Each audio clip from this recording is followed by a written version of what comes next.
저는 오늘 드림의 축복이라는 제목으로 함께 은혜를 나누겠습니다. 하나님이 저와 여러분에게 주시는 말씀은 창세기 14장 20절입니다. 창세기 14장 20절에 아브라함이 그 얻은 것에서 10분의 1을 멜기세덱에게 주었더라 라고 말씀하고 있습니다. 제가 지난주에 재정에 대해서 서너 주 함께 말씀을 나눌 것이라고 그랬습니다. 오늘은 재정에 관해서 드림의 축복이라는 제목으로 말씀을 드립니다. 오늘 중요한 사실은 하나님이 명령하시기 전에 아브라함은 자발적으로 멜기세덱에게 11조를 드렸다는 내용이 창세기에 나오고 있습니다.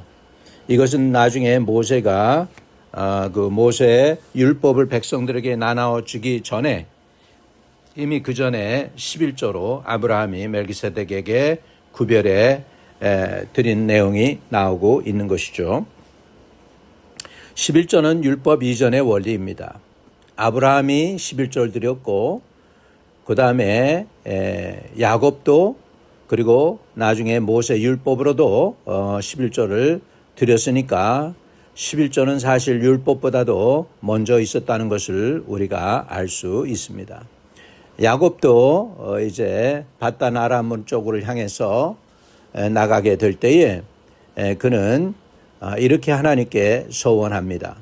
창세기 28장 22절에 하나님께서 내게 주신 모든 것에서 10분의 1을 내가 반드시 하나님께 드리겠나이다. 야곱은 하나님의 공급을 경험한 후 11조를 소원하는 것을 볼 수가 있습니다. 말라기 3장에도 이렇게 도전하고 있습니다. 말라기 3장 10절 온전한 11조를 창고에 들여 나의 집에 양식이 있게 하고 그것으로 나를 시험하여 라고 성경에 말씀하고 있어요. 창세기부터 계시록까지에 있어서 하나님을 시험해도 된다는 내용이 11조에 관한 내용이고 이것은 프루븐하라는 거죠. 그 정도로 하나님을 신뢰할 수 있어야 된다는 것이 성경에서 우리에게 가르쳐 주는 것인데 하나님에 대해서 어떤 걸 신뢰하는 거예요?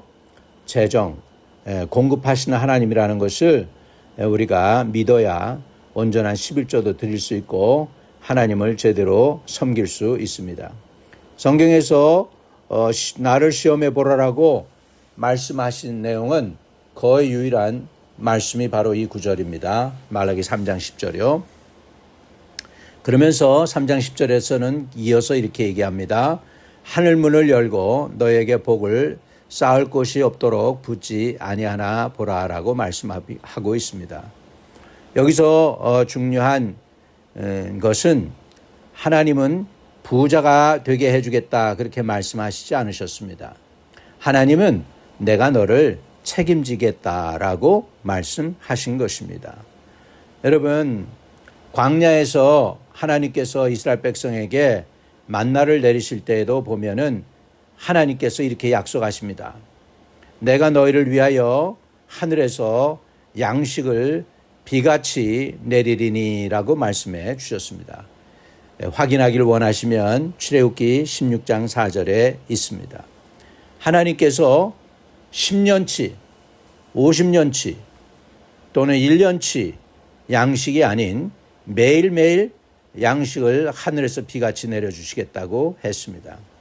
그 의미는 우리가 매일 영의 양식을 받아 먹는 저와 여러분들이 또 육의 양식도 매일 하나님을 의지하면서 하나님을 바라보라는 것입니다. 주님께서 사단을 대적해서 이기실 때에도 신명기에 있는 말씀을 가지고 사단을 대적해서 이겼죠. 마귀가 돌로 떡을 만들어 먹으라고 하니까 사람이 떡으로만 사는 것이 아니요 여호와 입에서 나오는 모든 말씀으로 사는 줄을 알게 하려 함이라고 했습니다. 여러분, 광야는 먹을 것을 배우는 것이 아니라 하나님을 신뢰하는 것을 배우는 것이 광야인 줄로 믿습니다. 엘리앗과 사르밧의 과부 내용을 여러분은 너무나도 잘 알고 있습니다. 엘리앗이 사르밧 과부를 찾아가실 때에는 사르밧 과부에게는 마지막 한 끼 양식 분량밖에는 없었습니다. 그건 먹고 이제 아들하고 같이 죽겠다고 작정을 했었는데 하나님께서 그 끼니 맞아 엘리야에게 먼저 바치라고 합니다. 먼저 그것으로 나를 위하여 작은 떡 1개를 만들어 가져오라고 했습니다. 세상 경제학으로는 이해할 수 없습니다. 그런데 그 결과가 어떻게 됐습니까? 여러분이 잘 아는 대로 통에 가루가 떨어지지 아니하고 병에 기름이 없어지지 아니하리라 라고 말씀합니다. 그리고 하나님은 그것을 그대로 나타나셔서 3년 반 동안 과부가 충분히 먹고 남게끔 채워주셨던 것을 우리는 봅니다. 여기에서 중요한 믿음의 원리가 있습니다. 그것은 먼저 드림이 기적을 불렀습니다. 그래서 오늘 말씀의 제목이 드림의 축복이라고 하는 것입니다. 예수님도 그렇게 말씀하십니다. 너희는 먼저 그의 나라와 그의 의를 구하라. 여기에서 먼저가 핵심입니다. 먼저 하나님 나라와 의를 구하라고 하십니다. 하나님은 우선순위를 보십니다. 먼저 사업, 먼저 은퇴자금, 먼저 자녀교육 아니고요. 먼저 하나님입니다. 마태복음에 보면 무엇을 먹을까, 무엇을 마실까, 무엇을 입을까 염려하지 말라. 너희는 먼저 그의 나라와 그의 의를 구하라. 그리하면 이 모든 것을 너희에게 더하시리라고 말씀하고 있습니다. 여러분, 먼저 하나님께 드림으로 놀라운 기적들을 경험한 것을 우리는 성경을 통해 보게 됩니다. 어느 소년이 보리떡 5개와 물고기 2마리를 광야에서 예수님께 가져왔을 때 예수님은 그것을 족하게 여기시고 축복했더니 5,000명이 먹고도 12강줄이 남는 놀라운 기적의 역사를 만들어 주십니다. 먼저 드렸더니 오병이어의 기적이 나타났습니다. 여러분, 예수님의 손에 무엇이든지 드려졌을 때 이런 5,000명이 먹고도 남는 그런 놀라운 역사가 나타난다는 것입니다. 하나님의 손에 들려진 것은 작아도 충분합니다. 내 손에 붙들린 것은 많아도 늘 부족할 수밖에 없습니다. 그러면 오늘 우리의 삶 속에서 이것을 어떻게 적용할 수 있을까요? 첫 번째 우리가 적용해서 살아가야 될 원리 중에 하나가 수입이 생길 때 미리 다 쓰려고 작정해 놓지 말고 먼저 하나님께 어떻게 써야 되는지도 구하시기를 축복합니다. 그러면서 제일 먼저 보이지 않지만 살아계시고 우리를 축복하실 수 있는 능력의 하나님을 인정해 드리고 하나님의 몫을 먼저 구별해 드리기를 축복을 드립니다. 그리고 우리는 남은 것으로 살려고 하지 말고 우리는 매일매일 하나님이 공급하시는 것을 믿으시기 바랍니다. 또 네 번째 원리는 계산보다는 순종을 선택하시기를 축복을 드립니다. 여러분, 재정의 문제는 액수의 문제가 아닙니다. 우리가 하나님을 신뢰하느냐의 문제입니다. 하나님은 오늘도 저와 여러분에게 묻고 계십니다. 내가 돈을 신뢰하느냐 아니면 나를 신뢰하느냐. 11조는 돈의 문제가 아닙니다. 주권의 문제입니다. 첫 열매는 농산물의 문제가 아닙니다. 우선 순위의 문제입니다. 먼저 하나님 나라와 의를 위해서 드릴 때 하나님은 놀랍게 축복해 주시는 줄로 믿습니다. 하나님의 나라의 재정은 남은 것을 드리는 삶이 아니라 하나님을 신뢰하면서 먼저 드리는 삶이 되어야 되는 줄로 믿습니다. 그렇기 때문에 먼저 그의 나라와 그 의를 구하라. 그리하면 이 모든 것을 내가 너희에게 더하시리라고 말씀해 주고 있습니다. 여러분, 다윗은 먼저 하나님께 드렸습니다. 다윗은 엄청난 부요한 사람이었지만 하나님이 그를 부요케 했지만 그는 돈의 노예가 되지 않았습니다. 다윗은 이렇게 선포했습니다. 내 하나님의 성전을 위하여 나의 사유에 금은으로 드렸노니. 다윗은 쌓는 사람이 아니라 드리는 사람이었습니다. 여러분, 진짜 부자는 누굽니까? 많이 가진 사람이 아닙니다. 진짜 부요한 사람은 드릴 수 있는 사람입니다. 하나님은 능력 있는 사람보다 하나님의 일을 맡길 수 있는 사람을 찾고 계십니다. 그래서 지극히 작은 것에 충성된 자는 큰 것에도 충성되다고 말씀하십니다. 여러분, 하나님 나라에 승진이 있습니다. 하나님이 충성하는 사람을 보시고 일을 맡기십니다. 충성하면 넓히십니다. 충성하면 증가시킵니다. 그 충성에 그 구분이 있습니다. 어떻게 하나님께서 우리를 보실 때 우리가 충성된 사람인가 아닌가를 보실까요? 첫째, 내 재정의 주인은 누구인가로 알 수가 있습니다. 내가 주인인가? 하나님이 주인인가죠. 나는 소유자인가? 아니면 청지기인가? 하나님께서 내 재정을 맡기실 만큼 나는 충성스러운가? 내 소비는 하나님께 영광을 돌리는가? 여러분, 하나님께서는 하나님께 드리는 자를 먼저 기억하시고 먼저 축복해 주십니다. 이것은 진실입니다. 먼저 하나님께 드리는 사람이 먼저 공급을 받습니다. 그래서 세상은 이렇게 말할 수 있어요. 먼저 모아라, 먼저 확보해라, 먼저 계산해라, 먼저 안전해라. 근데 하나님은 정반대로 말씀하십니다. 먼저 나를 구해라, 먼저 드려라, 먼저 순종해라. 세상은 보고 믿는다, 그렇게 얘기합니다. 그러나 하나님 나라는 믿으면 보여집니다. 믿으면 깨달아집니다. 세상은 가지고 남으면 드리라고 합니다. 그러나 하나님 나라는 먼저 드리고 하나님을 신뢰하라고 합니다. 오늘 드림의 축복에 대해서 말씀을 드렸습니다. 먼저 하나님께 드리는 사람이 먼저 공급을 받습니다.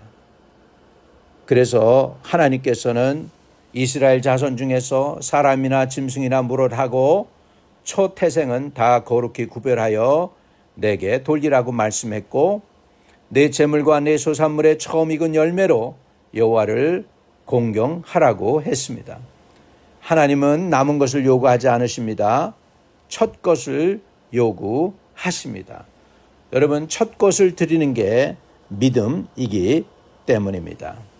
마지막 10%를 드리는 것은 내 계산일 수 있습니다. 그러나 첫 10%를 드리는 것, 11조를 드리는 것은 믿음입니다. 그래서 하나님은 첫 열매를 드리라고 말씀하고 있습니다. 여러분, 첫 열매 드릴 때 아직 전체 수확량을 모릅니다. 풍년일지 흉년일지도 모릅니다. 그러나 하나님께 드립니다. 왜? 하나님을 신뢰하기 때문입니다. 그렇기 때문에 하나님은 첫 열매를 기뻐 받으시는 줄로 믿습니다. 가인은 첫 것을 드리지 못했지만 아벨은 첫 것을 드렸습니다. 아벨은 최고를 드렸고 믿음으로 드렸을 때 아벨의 제사는 받으시고 가인의 제사는 받지 않으셨다고 성경은 결과를 우리에게 가르쳐 줍니다. 여러분, 결국 믿음으로 아벨은 하나님께 드렸다고 성경은 선언하고 있습니다.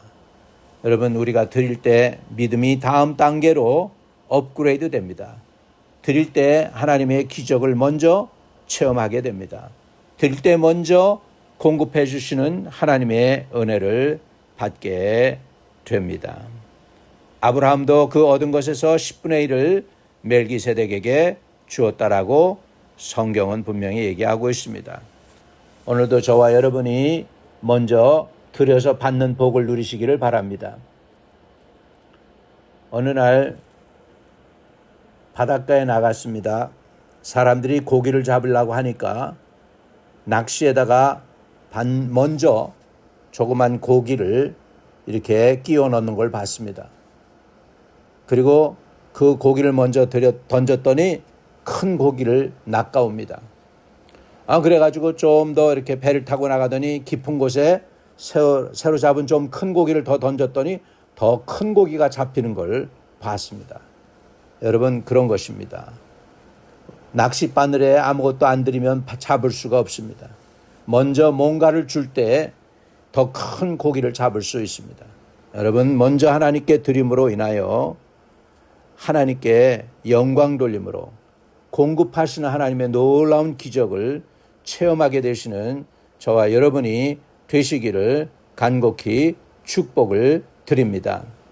하늘에 계신 아버지, 저는 지금까지 계산하며 살았습니다. 그러나 오늘부터 믿음으로 살기를 원합니다. 먼저 하나님 나라를 구하고 먼저 순종하게 하시고 먼저 드리게 해 주시옵소서. 제 공급원이 직장도 아니고 사업도 아니고 내 저금 통장이 아니라 하나님이심을 믿습니다. 하늘문을 여시는 하나님을 경험하게 하시고 재정을 통하여 하나님을 더욱 깊이 신뢰하게 하여 주옵소서. 예수님의 이름으로 기도합니다. 아멘. 여러분, 아직도 예수를 알지 못하는 사람들 예수를 영접할 수 있는 기회를 드리기를 원합니다. 예수를 영접하는 그런 놀라운 은혜가 있기를 바랍니다. 여러분, 저와 여러분의 영혼을 구원하시기 위해서 하나님은 먼저 그 아들을 우리를 위하여 내어주셨습니다. 아들이 저와 여러분, 그 아들은 예수 그리스도시죠. 하나님의 아들 예수 그리스도는 저와 여러분을 구원하시기 위해서 십자가에 달려 돌아가셨습니다. 하나님은 먼저 그 아들을 내어주시고 그 아들이 십자가 죽으심과 부활을 통하여 구원을 이룰 수 있도록 놀라운 길을 마련해 주시고, 그래서 누구든지 예수 믿으면 멸망하지 않고 영생을 얻는다고 성경은 약속하고 있습니다. 오늘 예수 그리스도를 마음의 구세주로 받아들이면 여러분 새로운 인생을 살 수 있고 복된 인생을 살 수 있고 꾸어이는 자가 아니라 꾸어주는 사람이 될 수 있습니다. 들어와도 복을 받고 나가도 복을 받고 또 여러분의 떡반죽 그릇이 복을 받고 여러분의 손의 행사가 형통하는 복을 누릴 수 있습니다. 오늘 이 예수 그리스도를 구세주로 받아들이시기를 축복합니다. 어떻게 예수를 받아들이냐고요? 사람이 마음으로 믿어 의에 이르고 입으로 시인의 구원에 이른다고 했습니다. 그냥 마음으로 믿고 입으로 예수님 나의 구세주 이렇게 고백하면 됩니다. 제가 여러분을 위해서 기도를 인도해 드리겠습니다. 주 예수님, 나는 죄인입니다. 어디서 와서 무엇 때문에 살며 어디로 가는지 알지 못하고 방황했습니다. 예수님이 길이요 진리요 생명 되심을 믿습니다. 예수님이 하나님의 아들이시며 나의 죄를 사하신다는 사실을 믿고 받아들입니다. 내가 또한 죄인임을 인정합니다. 죄 용서함 받게 예수를 믿기를 원합니다. 지금 오셔서 죄 보혈로 나의 죄는 씻어주시고 나로 하나님의 자녀 삼아 주옵소서. 내 죄를 인정합니다. 그리고 죄가 사함받아야 됨을 인정합니다. 그리고 내 죄를 사하실 수 있는 분은 유일하신 예수 그리스도 외에는 없음을 고백합니다. 그 예수 그리스도를 지금 믿고 구세주로 받아들이오니 오셔서 내 죄는 사해 주시고 나는 구원해 주세요. 이 모든 말씀 우리 주 예수 그리스도 이름으로 의탁하고 기도 드립니다. 아멘. 여러분이 그 기도를 따라하거나 또 아멘으로 화답하셨으면 여러분 구원 받았습니다. 이제 믿음 생활 잘 하시고 하나님께 영광 돌리는 삶이 되시기를 주님의 이름으로 축복합니다. 할렐루야. 하늘에 계신 우리 아버지여, 이름이 거룩히 여김을 받으시오며 나라에 임하옵시며 뜻이 하늘에서 이룬 것 같이 땅에서도 이루어지이다. 오늘날 우리에게 일용할 양식을 주옵시고 우리가 우리에게 죄 지은 자를 사하여 준 것 같이 우리의 죄를 사하여 주옵시고 우리를 시험에 들지 말게 하옵시며 다만 악에서 구하옵소서. 대개 나라와 권세와 영광이 아버지께 영원히 있사옵나이다. 아멘.